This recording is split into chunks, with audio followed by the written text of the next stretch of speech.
Bienvenidas, bienvenidos a esta inmersión en las ideas. Hoy nos enfrentamos a un verdadero gigante del pensamiento occidental, San Agustín, y su obra monumental, La Ciudad de Dios. Una obra enorme, ¿sí? Tenemos aquí unos extractos clave, pedazos de este clásico que Agustín escribió como respuesta directa a un evento que, sacudió su mundo.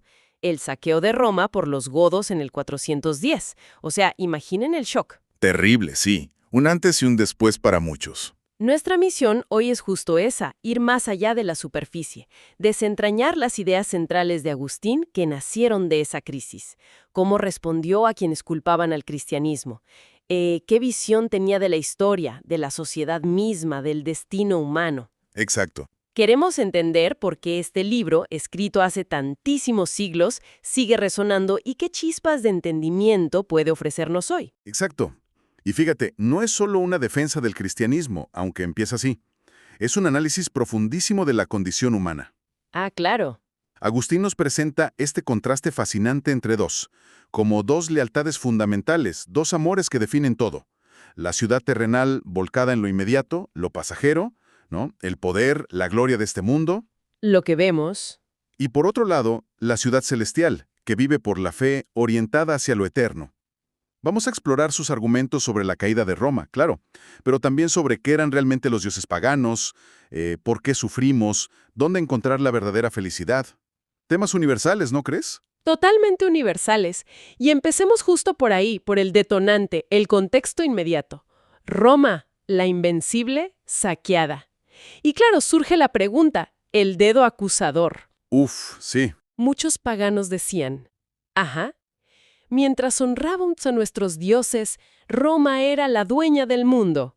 Ahora que su nueva religión prohíbe nuestros sacrificios, miren el desastre. Era una acusación, potente, directa al corazón del cristianismo. ¿Cómo le entró Agustín a esto? Simplemente dijo, ¿no es cierto? No, mucho más que eso. La respuesta de Agustín es multifacética. Va desmontando el argumento pieza por pieza. Primero, un baño de realidad histórica. Les dice, ¿de verdad creen que Roma no había sufrido calamidades antes? Claro. Se olvidan de otras invasiones, guerras civiles, incendios, plagas. Les recuerda que la historia de Roma está llena de desastres, mucho antes de que el cristianismo fuera, digamos, relevante. Así que, primer punto, no culpen a los nuevos tiempos por males que siempre han existido. O sea, les quitó la base de su argumento temporal, eso de antes estábamos bien, ahora mal. Exactamente. Les quitó ese piso. Y luego va más profundo. Cuestiona la misma naturaleza de su lamento. Les pregunta casi con dureza, ¿por qué lloran tanto por piedras y maderos que se derrumban? Por hombres que, al fin y al cabo, son mortales. Uf. Está señalando la desproporción. Se lamentan por la pérdida de edificios, de riquezas, de poder terrenal, pero olvidan la fragilidad inherente de todo eso. Es un cambio de perspectiva radical, de lo material a lo espiritual, podríamos decir. Precisamente. Contrasta la fragilidad de esas construcciones humanas, menciona los teatros, por ejemplo, lugares de entretenimiento que él consideraba moralmente dudosos, con la permanencia de la fe. Ajá. Y aquí usa una imagen poderosa relacionada con Roma misma. Las memoriae, los memoriales o reliquias de los apóstoles Pedro y Pablo, que estaban allí. Dice algo como, si la carne misma de Pedro fue temporal, ¿cómo esperan que las piedras de Roma sean eternas? ¡Qué buena imagen! El valor de esos lugares no es proteger la ciudad física, argumenta, sino inspirar el amor por la ciudad celestial, la verdadera patria que, dice él, Cristo guarda y que ningún bárbaro puede saquear. Qué interesante cómo usa símbolos romanos contra el argumento romano, y creo que también menciona a los fundadores, a Rómulo y Remo. Sí, y es una ironía brillante, fíjate. Les recuerda que los mismísimos fundadores de Roma establecieron un asilo, un refugio para atraer gente, incluso criminales. Cierto. Y compara eso con cómo, durante el saqueo godo, las iglesias cristianas se convirtieron en refugios respetados por algunos bárbaros, donde muchos, incluso paganos, encontraron seguridad. Vaya. Contrasta esto con la falta de protección similar en templos paganos durante desastres pasados. Es como decirles, miren, incluso en la destrucción hubo una misericordia asociada a nuestra fe que ustedes no tuvieron antes. Y remata con una figura respetada por ellos mismos, Escipión. Correcto.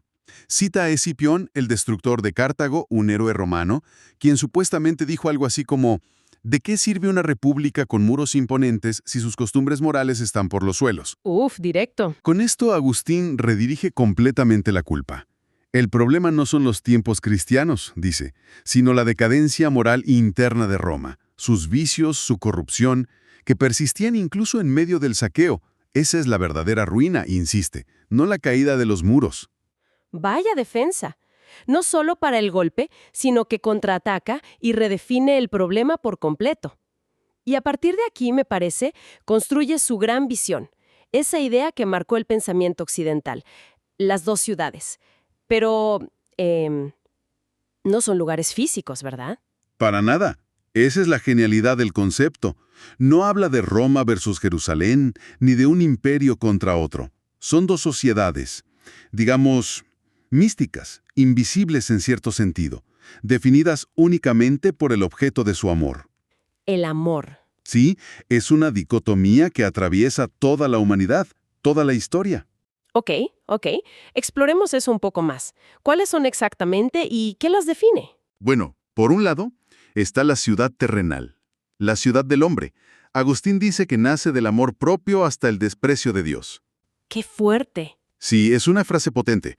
Sus ciudadanos viven para sí mismos, buscan la gloria aquí y ahora, el poder, los placeres, el reconocimiento de los demás. Es una ciudad volcada hacia lo temporal. Su símbolo, dice Agustín, es Babilonia, que él relaciona etimológicamente con confusión. ¿Confusión? Y su arquetipo, su primer ciudadano, es Caín, el que mató a su hermano por envidia, por amor propio herido. ¡Qué fuerte la descripción, de verdad! Amor propio hasta el desprecio de Dios. No es solo egoísmo, es como una elección fundamental de prioridades. ¿Y la otra ciudad? Es el reflejo inverso. La ciudad celestial, la ciudad de Dios. Esta nace del amor a Dios hasta el desprecio de sí mismo. Ok. Ojo, esto no significa odiarse a uno mismo en un sentido destructivo, sino poner a Dios por encima del propio yo, de los intereses egoístas. Sus ciudadanos viven por la fe, son peregrinos en esta tierra buscando la paz verdadera y eterna. Su primer representante, pues, es Abel, la víctima justa, el que agradó a Dios. Entonces, estas dos ciudades existen como separadas, como dos bandos claros en el mundo. Aquí está el punto crucial y a menudo mal entendido. Agustín dice que en esta vida, en la historia humana tal como la vivimos, las dos ciudades están mezcladas, entretejidas. Mezcladas. Sí, como el trigo y la cizaña, en la parábola, ¿recuerdas?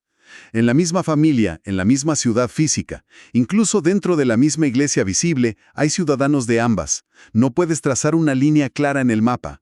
Están en conflicto constante, una tensión que mueve la historia. Solo se separarán definitivamente en el juicio final. Eso lo hace mucho más complejo, claro. Si están mezcladas, ¿cómo vemos esa tensión en la historia? Según Agustín, se manifiesta en eventos concretos. Él interpreta toda la historia a través de esta lente. Ve los grandes imperios, Asiria, Babilonia, la misma Roma, como manifestaciones predominantemente de la ciudad terrenal, con su ambición de dominio y gloria pasajera. Entiendo. Pero incluso dentro de la Iglesia, la institución que representa a la ciudad de Dios en la tierra, él admite, es muy honesto en esto, que hay hombres carnales, gente que está ahí por motivos equivocados, que en espíritu pertenecen a la otra ciudad. O sea, dentro de la misma iglesia. Exacto. Las persecuciones que sufre la Iglesia desde fuera, pero también las herejías, los cismas, los escándalos que surgen desde dentro. Todo eso es parte de la lucha, de la coexistencia conflictiva de estas dos ciudades aquí en la Tierra. O sea, el conflicto no es solo externo, tipo iglesia contra imperio, sino también interno a la propia iglesia. Qué interesante. Exacto. Y es fascinante cómo Agustín incluso ve un propósito divino en esto. Argumenta que Dios permite estos males, las persecuciones, las tentaciones, las pruebas internas, para purificar a los verdaderos creyentes, para fortalecer su fe, para separar el trigo de la cizaña gradualmente. Incluso el mal, en su visión, puede servir a un bien mayor, en el plan divino. Fascinante, de verdad. Ahora, Agustín no solo defiende, como vimos, también ataca. Dedica una parte enorme de la ciudad de Dios a criticar la religión pagana. Aquí es donde, como dijiste al principio, se pone realmente interesante. ¿Cuáles eran sus principales dardos contra los dioses romanos y sus cultos? Los dioses paganos, tal como se les presentaba en los mitos y en el culto oficial, eran francamente inmorales. ¿Inmorales? ¿Cómo? Pues sus historias estaban llenas de adulterios, engaños, crímenes, venganzas, comportamientos terribles. Y lo peor, dice Agustín con una ironía brutal, es que estas mismas bajezas se representaban públicamente en los espectáculos teatrales, los famosos ludis caenici. ¿Los juegos escénicos eran como obras de teatro populares? Sí, obras de teatro, pantomimas, a menudo muy subidas de tono, que eran parte oficial de las festividades religiosas. Agustín recalca que, según algunas tradiciones paganas, fueron los propios dioses quienes exigieron estos espectáculos. No puede ser. Así es, o sea, no solo no daban buen ejemplo, sino que pedían ser honrados con representaciones de vicios.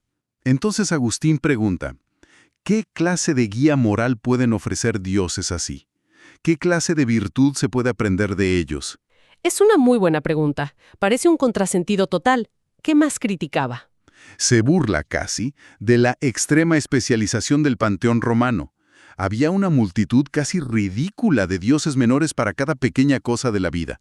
¿Cómo cuáles? Menciona a Cunina, la diosa que velaba a las cunas; Segesia, la que cuidaba las mieses cuando ya habían brotado; Tutilina, la que protegía el grano ya almacenado; hasta Cloaquina, la diosa de las cloacas. ¿En serio? ¿Una diosa para las alcantarillas? No te creo. Sí, tal cual. Y Agustín lo usa para mostrar lo absurdo y fragmentado de su sistema. Les dice básicamente, ¿cómo puede compararse esa multitud de mini-dioses con el Dios único, creador de todo, omnipotente y fuente de toda virtud? Ustedes necesitan un Dios para cada tarea trivial. Nosotros creemos en uno que lo gobierna todo con sabiduría. Claro, pone en evidencia la falta de coherencia, ¿no? Y creo que también usa a los propios autores romanos en su contra, ¿o me equivoco? Totalmente. Y eso es muy hábil de su parte. No se basa solo en la crítica cristiana desde fuera. Cita a eruditos romanos muy respetados como Varrón o al filósofo y orador Cicerón. Figuras que ellos mismos respetaban. Exacto. Y señala que ellos mismos, en sus escritos más filosóficos o quizás más privados, admitían que muchas de las historias mitológicas eran fábulas, que muchas prácticas religiosas populares eran pura superstición, y que los poetas se habían tomado muchas libertades inventando cosas sobre los dioses. O sea que incluso entre los paganos cultos había cierto escepticismo sobre su propia religión popular. Precisamente. Varrón, por ejemplo, distinguía entre la teología mítica, la de los poetas, llena de fábulas; la física, la de los filósofos, más abstracta; y la civil, la religión del Estado, necesaria por razones políticas. Agustín aprovecha estas distinciones para decir, ¿ven? Ni siquiera ustedes se ponen de acuerdo ni creen realmente en todo esto. ¿Qué estrategia? Su conclusión final es demoledora. Esos supuestos dioses, o bien no existen y son pura invención humana, o son en realidad demonios malignos que buscan engañar a la humanidad para apartarla del Dios verdadero, o, en el mejor de los casos, son simplemente hombres importantes del pasado que fueron divinizados después de morir. Eso se llama eugemerismo. Eugemerismo. Sí, la idea de que los dioses fueron originariamente humanos. En cualquier caso, concluye Agustín, son incapaces de dar verdadera virtud o salvación eterna. Es una demolición sistemática, la verdad. Ahora, volviendo un poco al sufrimiento causado por el saqueo, mencionaste antes que aborda temas muy delicados como la violencia sufrida por mujeres cristianas, incluso vírgenes consagradas. Ese es un punto increíblemente doloroso y difícil. ¿Cómo lo trata teológicamente sin minimizar el horror de la experiencia? Es un equilibrio muy complejo el que busca Agustín aquí. Reconoce plenamente el horror y el trauma físico y psicológico. No lo niega ni lo minimiza en absoluto. Pero su argumento teológico central es firme. La virtud reside en el alma, en la voluntad, no en el cuerpo físico como tal. ¿Cómo es eso? Dice que una agresión externa, por brutal que sea, no puede manchar la castidad del alma si no hay consentimiento interno. Cita algo así como, la virtud que nos hace vivir rectamente gobierna los miembros del cuerpo desde la fortaleza interior del alma. Si la voluntad de la persona permaneció firme en su propósito de castidad, aunque el cuerpo haya sido forzado y la experiencia sea profundamente humillante y vergonzosa, no hay culpa moral para la víctima. Eso es crucial, separar la agresión externa de la integridad interna, de la voluntad. Pero entonces la pregunta obvia es, ¿por qué Dios permitiría algo tan terrible, especialmente a personas devotas, a sus fieles? Agustín admite que las razones últimas pertenecen a la providencia divina y son, en gran medida, un misterio para nosotros. No pretende tener todas las respuestas, pero ofrece algunas posibles explicaciones, siempre con mucha cautela. A ver. Quizás, especula, para humillar cualquier sombra de soberbia, incluso una soberbia futura o inconsciente sobre la propia virtud. Quizás para probar y fortalecer esa misma virtud, como el oro se prueba en el fuego. O tal vez, una idea muy agustiniana, para enseñar que la castidad no es solo un logro humano o un bien corporal que se puede poseer y perder fácilmente, sino una fortaleza del alma que depende en última instancia de la gracia de Dios. Entiendo, son posibles interpretaciones dentro de una visión de fe, no son justificaciones fáciles del sufrimiento. Y en este contexto tan duro, ¿qué dice sobre el suicidio? Porque a veces se veía como una salida honorable en la cultura romana para evitar la deshonra, ¿no? Sí, exacto, como en el caso de Lucrecia. Pero Agustín lo rechaza de manera absoluta y tajante. Para él, el suicidio nunca es una opción válida, ni siquiera en estas circunstancias extremas. ¿Por qué? Lo considera un homicidio quitarse la vida que solo Dios da y por lo tanto un pecado grave. Argumenta que cometer un pecado, el suicidio, para evitar sufrir las consecuencias del pecado de otro, la violación, no tiene ningún sentido moral. La verdadera fortaleza, insiste, está en soportar el sufrimiento con fe, confiando en Dios, no en huir de él a través de la muerte autoinfligida. Una postura muy firme, sin duda. Y esto lo conecta con su visión más amplia sobre la felicidad, ¿cierto? Critica a ciertos filósofos que creían poder alcanzarla aquí en la Tierra, por sus propios medios. Sí, critica especialmente a los estoicos, aunque también a otros, que pensaban que la virtud por sí sola, alcanzada por esfuerzo humano, podía garantizar la felicidad y la paz interior completa en esta vida. Para Agustín, eso es una ilusión y hasta peligrosa. ¿Una ilusión? Sí, porque él ve la vida humana como intrínsecamente marcada por el desorden interior que es consecuencia del pecado original, por las pasiones que nos arrastran, la ignorancia, la fragilidad corporal y mental. Incluso los más virtuosos sufren enfermedades, pérdidas, tentaciones. La verdadera paz, la felicidad completa y sin sombras, dice él, no es de este mundo. Entonces, ¿dónde está? Es un don trascendente que solo se alcanza en la unión plena y definitiva con Dios en la vida eterna, en lo que él llama simbólicamente el gran sábado, el descanso final y perfecto después de las fatigas de esta vida. Entonces, la felicidad terrenal siempre será imperfecta, como una sombra o una promesa de la verdadera.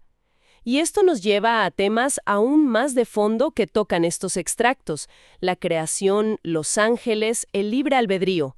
¿Qué ideas clave nos presenta Agustín sobre estos grandes misterios del origen y la naturaleza de las cosas? Bueno, reafirma pilares fundamentales de la fe cristiana.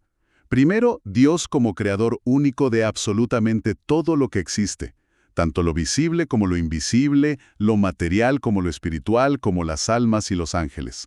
¿Ok? Y un punto fundamental aquí: todo lo que Dios crea es bueno por naturaleza, porque Él mismo es el sumo bien. Suena simple, pero es clave contra ideas dualistas como las maniquías, que postulaban un principio del mal equiparable a Dios. Entendido. Pero si todo lo creado es bueno, ¿de dónde viene el mal entonces? Esa es la pregunta del millón, ¿no? Ah, la gran pregunta, sí. Agustín explica que las criaturas, aunque buenas en su origen, son mudables, cambiantes, porque fueron hechas de la nada, ex nihilo, a diferencia de Dios que es inmutable y perfecto. El mal, para Agustín, no es una cosa creada por Dios, no es una sustancia. Entonces, ¿qué es? Es una privación del bien, una ausencia, una corrupción de la bondad original. Surge de la elección equivocada de la voluntad libre de las criaturas racionales, ángeles y humanos. Y ahí entran los ángeles caídos y la caída de Adán. Exacto. Habla de los ángeles, creados todos buenos, pero algunos, liderados por Lucifer, por soberbia, eligieron mal. Quisieron ser su propio centro, su propia fuente de poder y felicidad, en lugar de permanecer unidos a Dios, que es la fuente de todo ser y bien verdadero. Ese fue el primer pecado, la raíz de todo mal.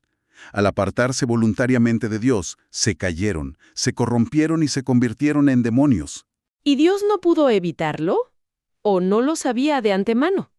Aquí entra el concepto complejo de presciencia y providencia divinas.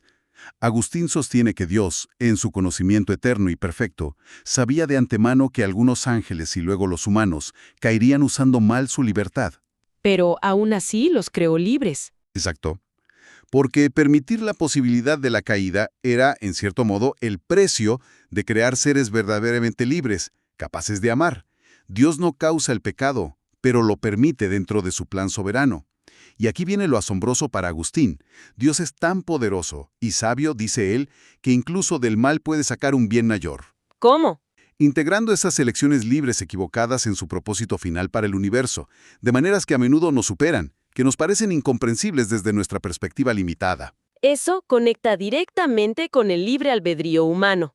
Dios sabe lo que elegiremos, pero aún así somos libres de elegir. Suena paradójico. Es una de las grandes tensiones filosóficas y teológicas que Agustín aborda de frente. Insiste en mantener ambas verdades simultáneamente, la presciencia infalible de Dios y la realidad de la libertad humana responsable. Que Dios sepa lo que vas a elegir libremente no significa que Él te obligue a elegirlo. Es como si viera toda la película. Algo así, como si viera toda la película de la historia de una vez, incluyendo nuestras decisiones libres dentro de ella. Y su providencia, su gobierno sabio y bueno, guía todo, desde el movimiento de las estrellas hasta el ascenso y caída de los imperios y los actos de los individuos, incluso los malvados. Todo está siendo dirigido, de maneras a menudo ocultas para nosotros, hacia fines justos y buenos que cumplen su plan eterno. Vaya, hemos navegado por aguas muy profundas de la ciudad de Dios. Aunque sea solo una probada, como dijimos, emerge una visión del mundo increíblemente potente y coherente, ¿no crees? Totalmente. Es como si Agustín nos diera un mapa para entender la historia humana no como una sucesión caótica de eventos sin sentido, sino como un drama cósmico entre dos amores, dos lealtades fundamentales, una crítica implacable a poner la esperanza solo en lo terrenal, en lo que se ve y se toca, y una apuesta firme por un destino trascendente guiado por Dios. Entonces, si tuviéramos que destilarlo, ¿cuál sería el gran mensaje que nos deja? Yo diría que Agustín nos ofrece fundamentalmente una teología de la historia y un profundo diagnóstico de la condición humana. Nos da herramientas para intentar interpretar el sentido de nuestra existencia, la naturaleza del bien y del mal que luchan dentro y fuera de nosotros, y el propósito último de la historia misma. Nos recuerda, frente a cualquier crisis temporal por más terrible que sea, como lo fue la caída de Roma para su mundo, que hay una realidad más grande, una esperanza más sólida, la ciudad eterna. Que lo terrenal es pasajero. Exacto. Que las tragedias de la ciudad terrenal, aunque profundamente dolorosas, son pasajeras en la escala de la eternidad. Una perspectiva que, sin duda, ofrecía consuelo y fortaleza en su época tan convulsa. Y quizás sigue siendo relevante hoy. Por eso, un último pensamiento para dejar flotando para la reflexión. Este libro se escribió hace más de 16 siglos, en un contexto muy distinto al nuestro, claro está. Muy distinto. Pero resuena todavía hoy esa distinción radical de Agustín entre la ciudad terrenal, esa sociedad, esa mentalidad enfocada en el poder, el placer inmediato, la gloria efímera, el amor propio exacerbado, y la ciudad celestial, guiada por principios que van más allá de lo material, por el amor a algo o a alguien superior, por la búsqueda de una paz y una justicia duraderas. Es una buena pregunta. ¿Podría esa lente de las dos ciudades, de los dos amores fundamentales que nos mueven, ayudarnos quizás a analizar las motivaciones profundas, las tensiones y los conflictos que vemos hoy en nuestro propio mundo, en nuestra cultura, incluso dentro de nosotros mismos? Ahí lo dejamos.